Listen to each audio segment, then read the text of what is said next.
Hello friends, வணக்கம். Welcome back to Happy Homemakers channel. எல்லாரும் நல்லா இருக்கீங்களா? இன்னைக்கு கத்திரிக்காய் ரோஸ்ட் எப்படி செய்யறதுன்னு பார்ப்போமா. இதுக்கு அந்த பெரிய சைனா வெரைட்டி கத்திரிக்காய் இருக்குது பார்த்தீங்களா, அதை எடுத்துக்கோங்க. எடுத்துட்டு அதை நடுவில் கட் பண்ணிக்கோங்க. அப்புறம் அதை சின்ன சின்ன பீஸாக இந்த மாதிரி கட் பண்ணிக்கோங்க. கொஞ்சம் தடிமனாக இருந்தது அப்படின்னா இது நல்ல டேஸ்ட்டாக இருக்கும். ஸோ இது தண்ணியில் போட்டு நல்லா அலசி களைஞ்சி எடுத்துக்கோங்க. கொஞ்சம் கூட தண்ணி இல்லாத அளவுக்கு அதை நல்லா ட்ரெயின் பண்ணி எடுத்துக்கோங்க. எடுத்து அதை ஒரு தாம்பாளத்தில் போட்டுக்கோங்க. இதோட இப்போ நம்ம மசாலா சாமான்கள் எல்லாம் சேர்ப்போம். இதில் 2 ஸ்பூன் அளவுக்கு சாம்பார் மிளகாய் தூள் சேர்த்துக்கோங்க. அப்படி உங்ககிட்ட சாம்பார் மிளகாய் தூள் இல்லை அப்படின்னா 1 ஸ்பூன் தனி மிளகாய் தூளுக்கு 2 ஸ்பூன் மல்லித்தூள் அப்படிங்கிற கணக்கில் சேர்த்துக்கோங்க. 2 ஸ்பூன் கடலை மாவு சேர்த்துக்கோங்க. ஒரு 1/4 டீஸ்பூன் அளவுக்கு மஞ்சள் தூள் சேர்த்துக்கோங்க. இதுக்கு தேவையான அளவு பொடி உப்பு சேர்த்துக்கோங்க. சேர்த்துட்டு இப்போ இதை நம்ம நல்லா பிசிறி விட போகிறோம். அந்த மசாலா அந்த கத்திரிக்காயோட எல்லா இடத்துலையும் படுற மாதிரி நீங்கள் பண்ணிவிடுங்க.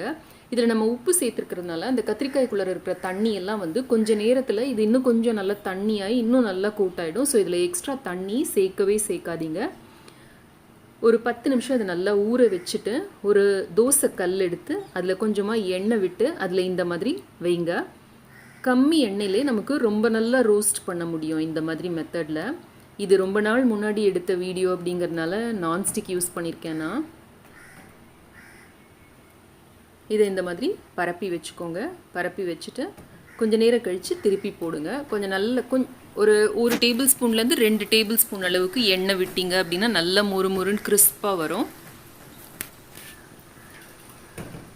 இந்த மாதிரி அடுக்கி வச்சுக்கோங்க.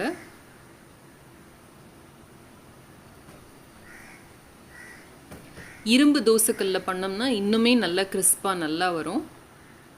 இதில் உங்களுக்கு பிடிக்கும் அப்படின்னா நீங்கள் இஞ்சி பூண்டு விழுது இல்லை கரம் மசாலா தூள் அந்த மாதிரி ஏதாவது வேணும்னா கூட சேர்த்துக்கலாம். நான் இங்கே ஒரு சிம்பிள் மெத்தட் தான் சொல்லியிருக்கேன் உங்களுக்கு. ரசம் சாதம், சாம்பார் சாதம், தயிர் சாதம், நம்ம லெமன் ரைஸ், அந்த மாதிரி வெரைட்டி ரைஸ், பிரியாணி எல்லாத்துக்குமே இது ரொம்ப நல்லாயிருக்கும் இந்த காம்பினேஷன். கொஞ்சம் ஒரு பக்கம் நல்ல மொறுன்னு ஆனோடனே இன்னொரு பக்கம் திருப்பி போட்டிங்க அப்படின்னா நம்மளோட கத்திரிக்காய் ரோஸ்ட் தயார். நல்ல ஒரு கத்திரிக்காயோட பஜ்ஜி டேஸ்ட் வரும் இதில். ஆனால் அவ்வளோ எண்ணெய் இல்லாமல் நம்மளால் பண்ண முடியும். ஆரோக்கியமான சமையல், ஆனந்தமான வாழ்க்கை.